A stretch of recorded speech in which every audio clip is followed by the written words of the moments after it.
Welcome to the Amazing Authorities Podcast, where game changers, visionaries, and category leaders share how they built their brands, platforms, and global influence.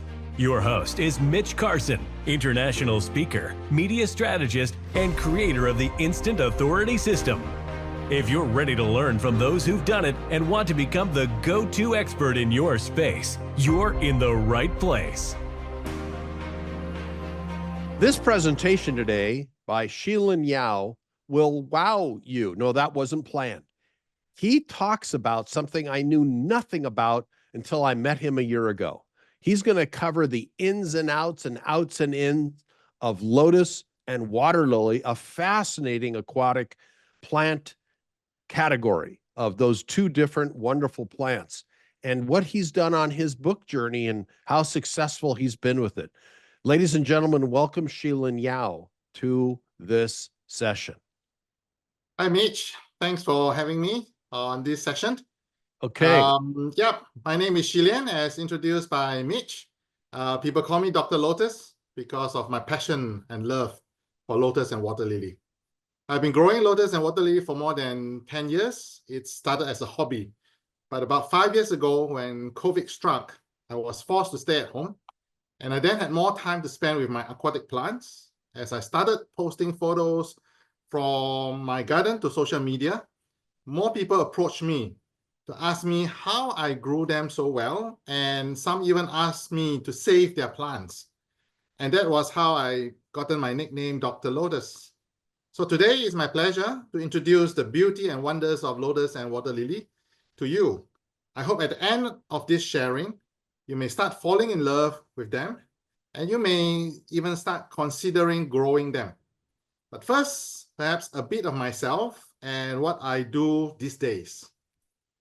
Okay, so can you see the screen here? Perfect. Okay, good. So I'm Dr. Lotus, and I implement and maintain lotus gardens for my customers. As you can see here, this is one of a Chinese temple where I planted more than 20 pots of giant lotus for them. I believe I took that photo of you when I was there. Yeah, you were the one who took the photo for me. Yeah, this is another garden of my customer. She has a very beautiful garden, and she had a very huge pot. And this is one of the lotus that is the center of attraction for her garden. This is my good friend. She actually started as my customer, but now is my good friend. Her name is Linda. She has a rooftop garden. And so she came to me and we planted a number of lotus, which she enjoy now these days, daily basis. Yeah. So I implement water lily ponds for my customer as well. As you can see here, this is one of the eco ponds of one of my customers. Just Beautiful. Imagine in the morning when you wake up, you are then welcomed by such beautiful plants and flowers. This is, I think you've been there, Mitch. Yes. This is the condominium. They have a huge condominium, and I think therefore they can afford to plant one of the world, in fact, not one of the, it's the world's largest water lily. The name is Victoria. I'll talk a little bit more about that water lily a little bit later. Yeah. This is another very beautiful pond that my customer asked me to implement for him. It's very beautiful. It overlooks the city skyline. I think I enjoy this pond. I had the opportunity to enjoy this pond more than him because I get to trim, I get to work with the water lilies on a weekly basis here. So I conduct hands-on workshop as well. It can be indoor. It can also be outdoor. So you see me here, both indoors and outdoor. So that's a photo of some of my participants. They came. They will be introduced to lotus and water lily, and they even had some opportunity to do some hands-on. And then the next few months, I actually guide them through the growing process. I conduct talks and seminar as well. So this is one of the show and tell in the National Library of Singapore. And these are some of the talks I conducted. This one happens to be in the Gardens by the Bay. If you guys have been to Singapore, you will know that Gardens by the Bay, in fact, ranked number one of the top 10 tourist attractions in the world. Okay, so for anybody who hasn't been to Singapore, it's a must-see of the visits. I went and saw Gardens of the Bay extensively when I was there, and the gardens are impressive. I know very little about the category, or I knew very little about the category until I met Dr. Lotus here, and it is absolutely wonderful. Worth seeing once in your lifetime. I would say it's one of the 7 not natural wonders of the world, man-made, but it's beautiful. Yes, that's right. Yep. Let me see. It doesn't seem to be okay. Yep. Some people come and ask me for consultations as well. This is Marina Bay Sands, another wonder hotel in Singapore. They have a very beautiful water lily gardens, but once in a while the water lily gardens doesn't do well. So they asked me to come over and give them some tips, get them some growing, and get their water lilies back to health, right? So I'm in the media and publicity as well. I'm on Channel News Asia 938. This is the host. Her name is Mary Orivero. So I went on to her show to introduce about Lotus in general to the reader, to the listeners. Yeah. Here is a Chinese article in the local newspaper, Chinese newspaper, featuring myself and my plants. And hey, who is this? Yeah, well, there you go. Other than Mitch. Don't forget about the TV you just did, the CW in Las Vegas. Oh, yes. Yeah. Thanks to Mitch, I got onto the CW TV channel where I was interviewed. Now, it hasn't come out yet, but I'm looking forward to it coming out pretty soon. I think it's airing. It'll air this week or next. Yes. Oh, wow. Okay. Oh, yeah. It'll come up very great. soon. We'll have the link to share with everybody, and you can certainly use it for your own media later. But oh yes, I remember this shoot very well. Yes. Here we are. And when Mitch was here, see what he did? He went down to the pond. Yes, I loved it. Okay, listen to his joke. What's your joke, Mitch? Well, I left so well, I'm scarred for life. Because I ran into a filter walking on the bottom of the pond, and I didn't know till I got out of the pond I have 2 scars to forever be touched by water lily. Okay, one of your battle scars. Yeah. Yes. So, yeah. Yep. So that's yeah. I've written 2 books and they are now Amazon bestsellers. I started with Lotus. People came to me, asked me a lot of questions about Lotus, and so I eventually thought that I should organize them and put them into a book. And of course, after I written Lotus in Bloom, half the story is only told. So I proceed on and wrote a Water Lily in Bloom as well. So these books are for beginners, both for beginners and also for some of the gardeners who have tried to grow lotus and water lily but did not succeed, or their lotus and water lily did not do well. So there are lots of information in these books to guide them along step by step. I had the opportunity to present these 2 books to the Deputy Prime Minister of Singapore. His name is Mr. Heng Swee Keat. This was one of the openings for a water lily exhibition at Gardens by the Bay, right about middle of last year. Yeah. Well, so writing books separates you from every other gardener. That's the point I want to make. You there might be other people who know about water lily and lotus. You aren't the only person, but not only did you brand yourself as Dr. Lotus, that came from our mutual friend Marco, you wrote the book. And I want to press upon this point. You wrote the book, which opened the doors. I doubt, unless you've got high-level connections, you probably do, but the deputy prime minister of your country might not have been so approachable if you weren't a published author. Oh, yes, of course. Yeah. If it's not because of the book, I wouldn't have the opportunity to have such a close encounter with him. And the speaking opportunities that you had at the gardens by the bay and other places, the library, the National Library, Yes. and all of that publicity and getting on Channel News Asia, getting on the CW. It's because you're a published author, a best-selling author. Yeah, absolutely. And all thanks to Mitch. Well, thank you for the kudos. I'm just mentioning the fact that it's a leverage. It's a necessary stool to touch the top shelf. Yes. Necessary. Yes, absolutely right. Yes. Yeah.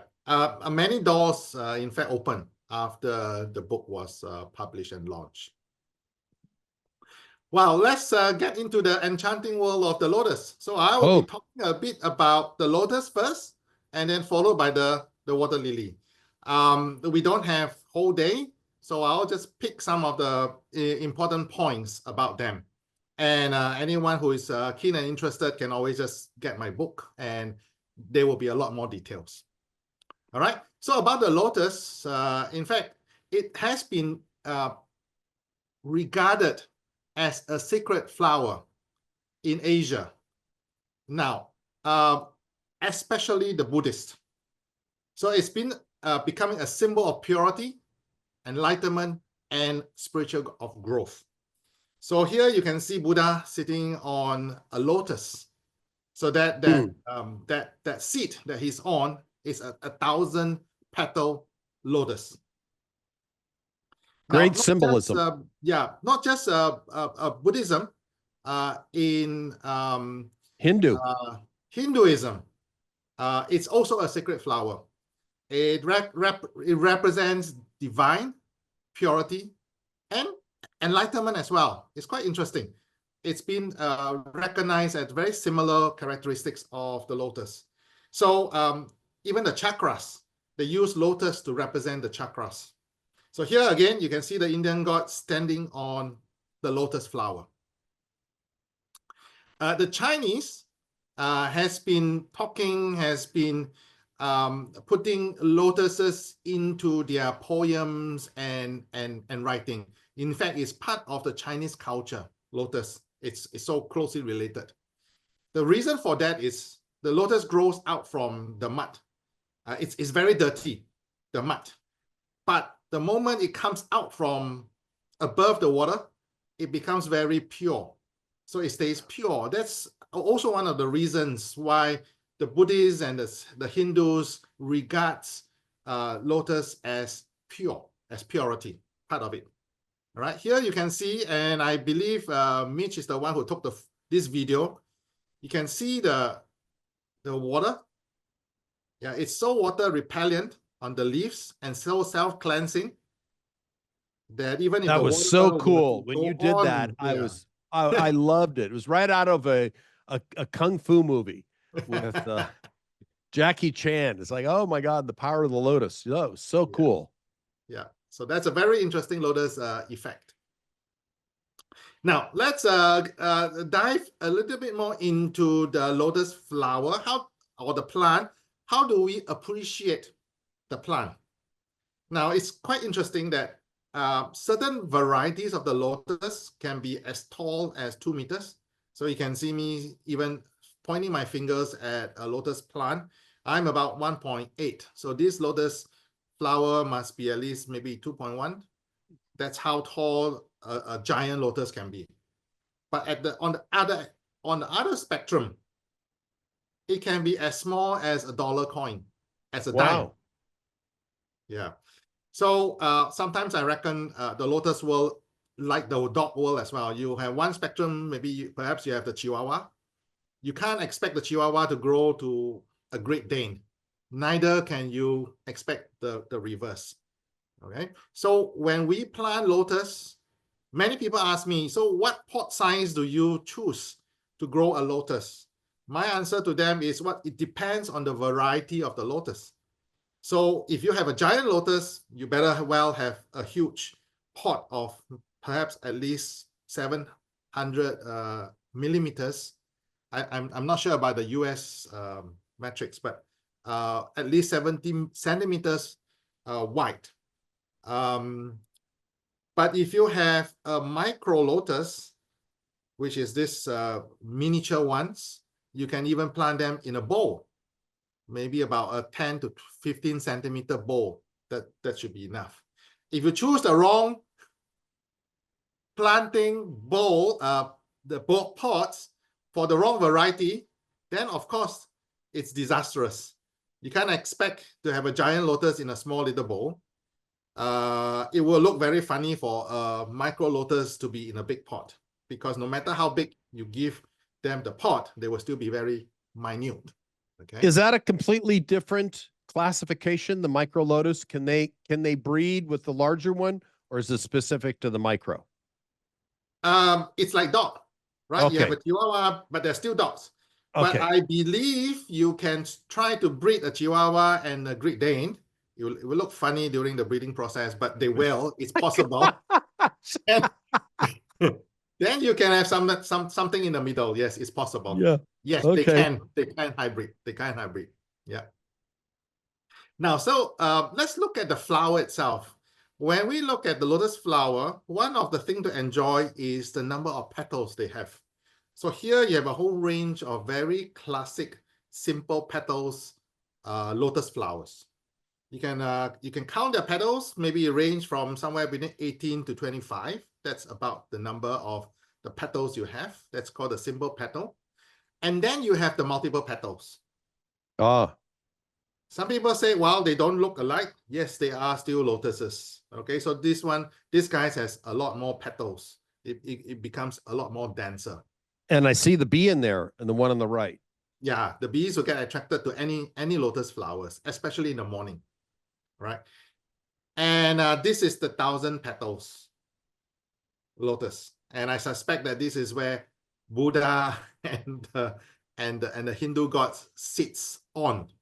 Right, you can't be sitting on the simple petal.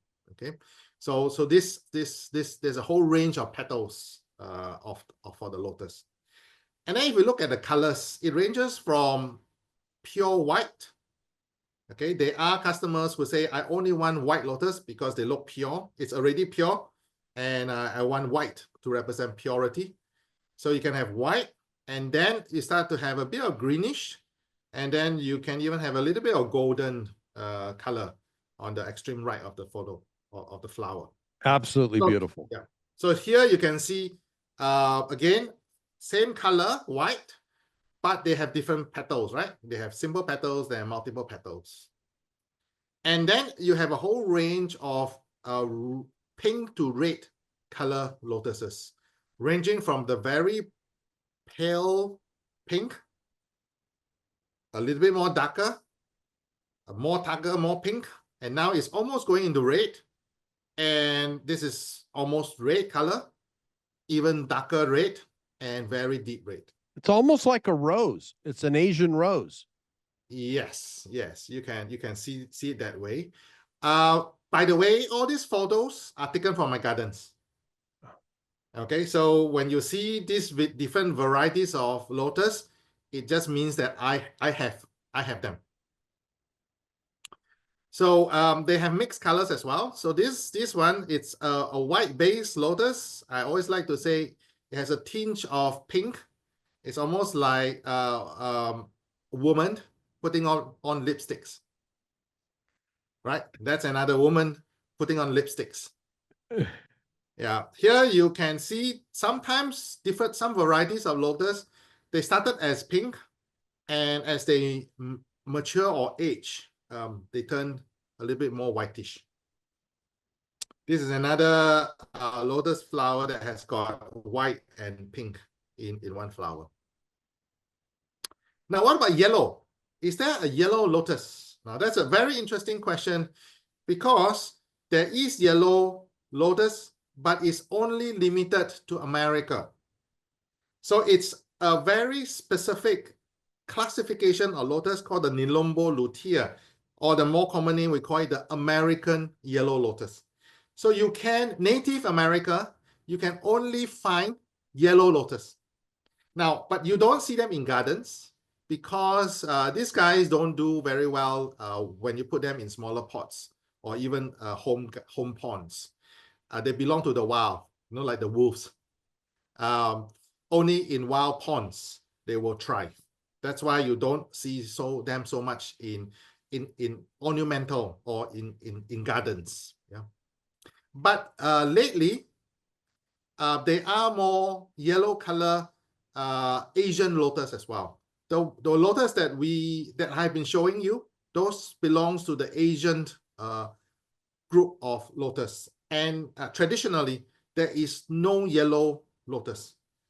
But not long ago, some years back, hybridizers are able to mix the American lotus to the Asian lotus. That's why now you see more and more yellow color Asian lotus. Okay, so again, that's the magic of hybridization. Now, is there a blue lotus? Mitch, have you heard about a blue lotus? In the movies. Yeah, in the movies. People talk about blue lotus, and sometimes people refer to as blue lotus of the Nile. Okay. Yes, so that's where I've heard it. Yeah. So a blue lotus is not a lotus. In fact, it's the wrong name given to a blue color water lily. Why is that so? I mean, people has just been calling, the wrong name. So even Google sometimes give you the wrong outcome when you type in lotus, water lily came out, and vice versa. And I'll explain a little bit more. How do you differentiate them later? Okay. So if you ever in the social media or on website see this blue color lotus, is fake, right? It must have been photoshopped. Hybridizers in the world are trying to introduce blue color into the lotus. So far, nobody has been successful. I just hope that at some point in the future, maybe in the lab, they'll try to work out something. But right now, there is no blue lotus. Yeah, just remember, blue lotus is in fact it's just a water lily. So this is the book I have written. It's called Lotus in Bloom, A Beginner's Guide to Growing a Healthy Lotus.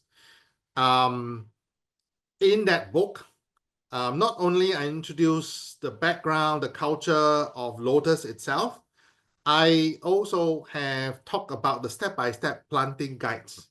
Whether you plant from a tuber, whether you plant from a seed, how do you plant from tuber or how do you plant from seeds? There's slightly difference. And the life cycle of a lotus as I go through it.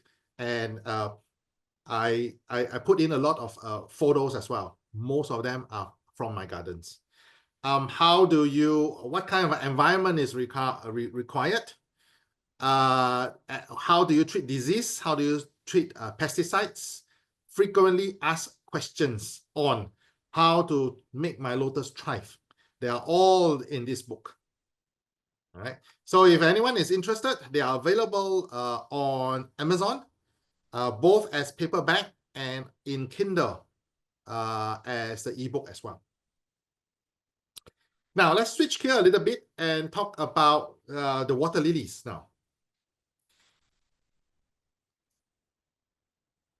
Anyone can recognize this painting? Who painted this photo? It's not very real, but it's an impressionist kind Is this Monet? photo. Bingo. It's Claude Monet. All right. Now he is a botanist himself.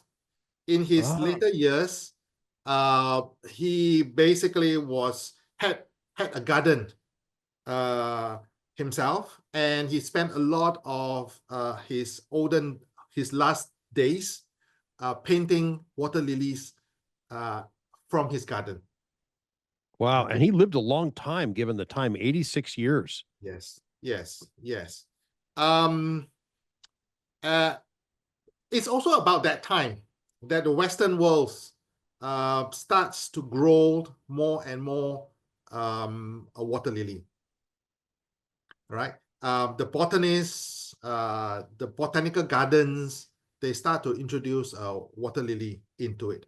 So I would say, while the lotus are a lot more the Asian kind of flowers, the water lily is actually a lot more a lot more common in the Western world. Although today, many of the Western worlds is getting more and more popular, the lotus as well. Okay, but water lily does dates back thousands of years. You can find their carvings, and they have been depicted in ancient Egypt. So Wow. if you go into the pyramids and all that and see some of the ancient carvings and all that, water lily is a very common symbol, because it symbolizes, the cycles of life and death for the Egyptian. But the confusing thing is sometimes they just call it lotus, but in fact it is actually water lily. Yeah. So what's the difference between a lotus and a water lily? Okay. Now I have two photos here. By now you might be aware the top is lotus. The bottom photo is what actually water lily. Just by a look at it, you can notice that a lotus is three-dimensional. The leaves stands up quite tall, while the water lily floats on the water. Okay. Now, why is it confused?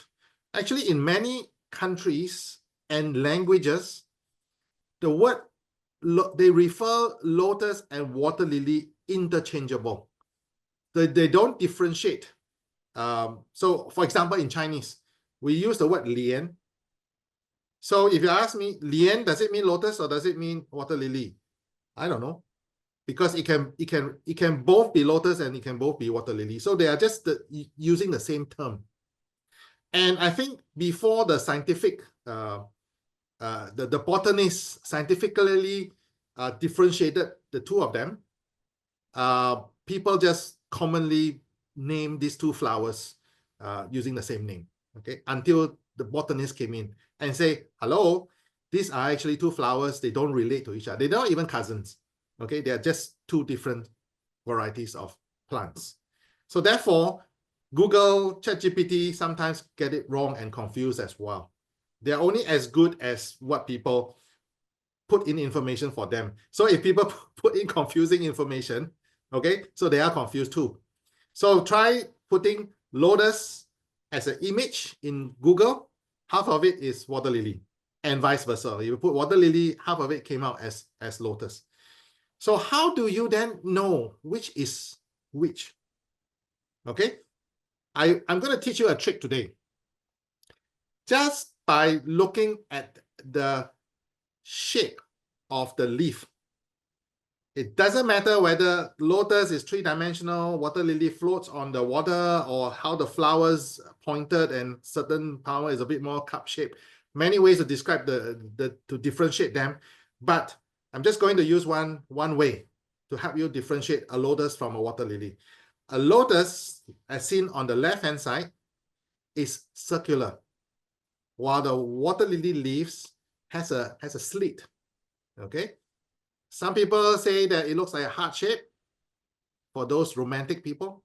For others, they say it looks like, Pac-Man. When we were young, we were doing the chom, chom, chom, and the Pac-Man, they just go around.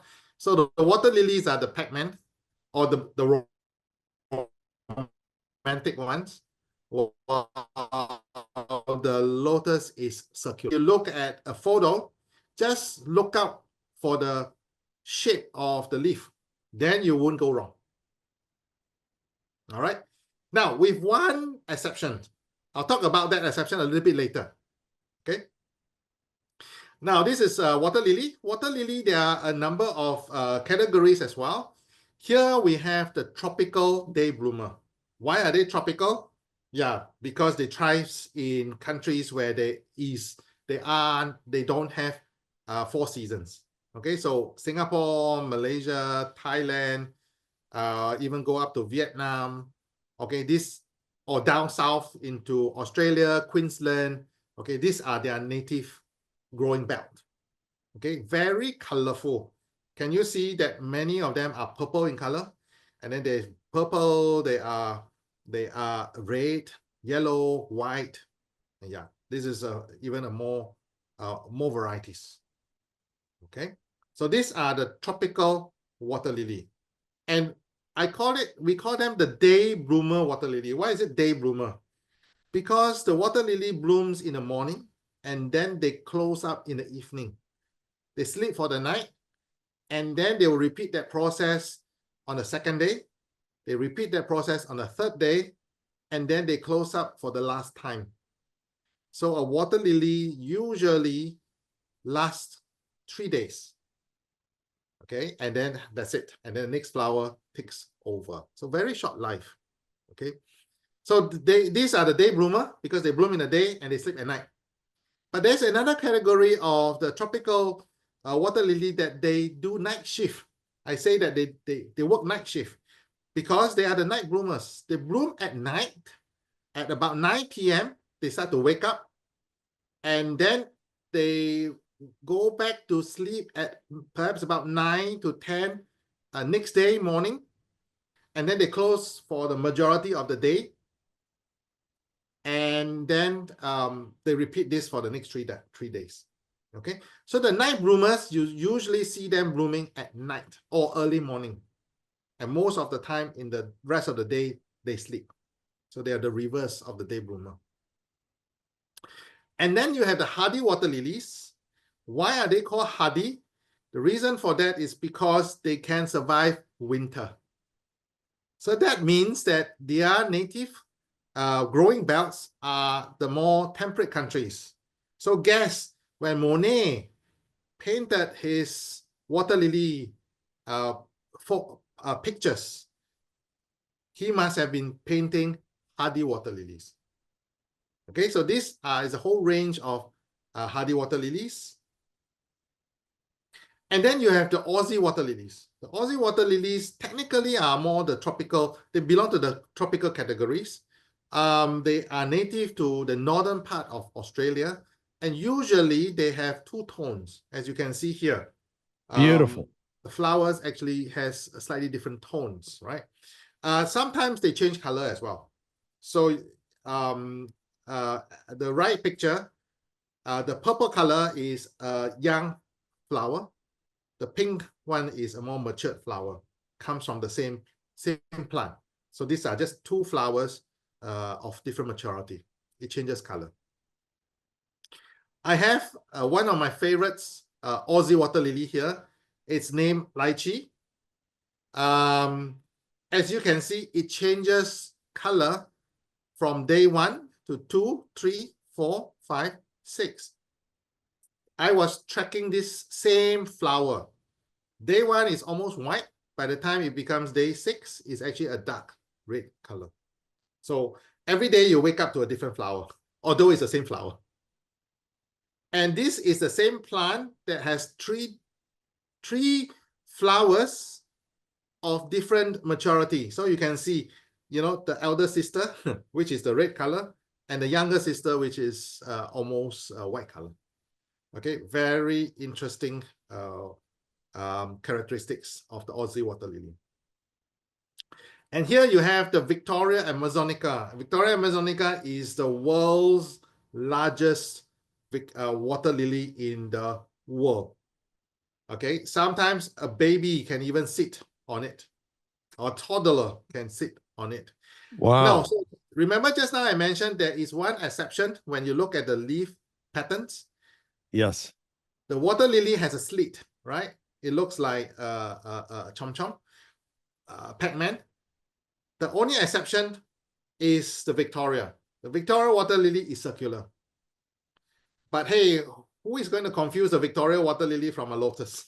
Okay, you wouldn't miss them. Yeah. So the Victoria water, this is the flower bud of a Victoria water lily. Has got lots of spikes. Okay. And this is the flower. It's a night bloomer. It starts blooming at about 7 p.m. And by the next morning, it remains open and it's primarily still white, as you can see in this photo. But by the evening, the color will have changed to red. So it Wow. changes color in a day. So that's And it blooms in a day. It continues to bloom in the day, and the color changes from white all the way to pink. You know, I keep saying that I wanted to do a time lapse on it, how it changes color over the few hours. Okay, so that's Victoria water lily. Here are some of my ponds that I implemented for my customer. So this is a pond that the customer wanted only one single variety. Okay, so he chose a purple. So you can see a whole pond of purple color water lily. Very beautiful, very tranquil. It's an infinity pond overlooking the city skyline. Can fish live with water lily and lotus? Yes, yes. As long as you don't put koi and goldfish in there. Okay, they'll eat them? They sometimes eat the leaves, and most of them will suck the soil up. So many a times they dig up the water lily. Yeah. So in the tropics, I like to put in tropical fish like guppies, platters, red swordtails, and all that. The smaller size. They fishes. won't disrupt it, but They won't disrupt goldfish it. will eat it though. Goldfish will. Yeah, goldfish will. Yeah. This is a school that I implemented. It started with this, and then in just less than 2 months, it fills up the whole pond. That's a condo project. That's the one that you went, Mitch. Sure, I remember. Before and after, huh? Yeah, it started as a sludge of green water. Wow. Okay. And the residents say it smells. And this is after the implementation, you can see. And I think you were there too. Yes, I had so much fun. So I've written a book on water lily in bloom. So anyone who is interested to grow a water lily wants to know the different varieties of water lily and how to care for them, how to maintain, and how to propagate them. I mentioned a number of ways to propagate water lily. You can have seeds, you can rhizomes. Some of them are even viviparous. You can have babies coming out from the leaves of water lily. Okay. And so many ways to propagate the water lilies. And how do you troubleshoot common issues such as pests, such as disease? How do you report water lily? How do you keep them? What kind of setup is can you do so that they can flower every day? Water lily is very proliferate. Okay, I can guarantee a daily flower. That means this plant will flower on a daily basis. Okay, if the setup is right. Okay, so it's available on Amazon and Kindle as well. Today I have a free gift for you. Okay, for some of you who wants to get an ebook, a light version of my Amazon book, want to have a taste of the book that I had, you can get this free ebook. All you need to do is screenshot this. This is a QR code. It will bring you to a WhatsApp. And at the WhatsApp, you can just choose whether you want Lotus ebook or Water Lily ebook. Well, you're welcome to get both too. Okay, so that's the end of my presentation. I can take questions. If you do have more questions outside this session, again, you can just WhatsApp me through this QR code, and we can discuss further. I can answer you more questions too. Well, the questions are, when can they get started? I mean, this is a great presentation. You covered it, and you've seen what a book has done for you. You've earned that honorary doctor title. And I think you also need Dr. Waterlily. I mean, maybe you ought to trademark that one too, but both of them. Yeah, that's a Thank good you for your idea. time today. I know that people are going to reach out and get this mini version, and then of course upgrade. The whole goal is to start that, and then to involve themselves in the beauty of water lily and lotus, which I knew nothing about till I met you. Now Yes. I'm more educated about it. I mean, of course, I used to see the symbolism in a lot of the Asian films and culture and photographs. I did not know the Egyptians. That I took away today, that the Egyptians embraced it. And thank you so much for your time, Dr. Thank you so much, Lotus. Mitch. Thank you. And we will certainly see you again very soon. Okay, thank you. Just get in touch with Dr. Lotus. Thanks for tuning in to the Amazing Authorities Podcast. If today's episode inspired you, take a moment to subscribe, rate, and leave a review. It helps more experts like you rise to the top. For behind-the-scenes access and free resources to boost your authority, head to mitchcarson.com. Until next time, stay amazing.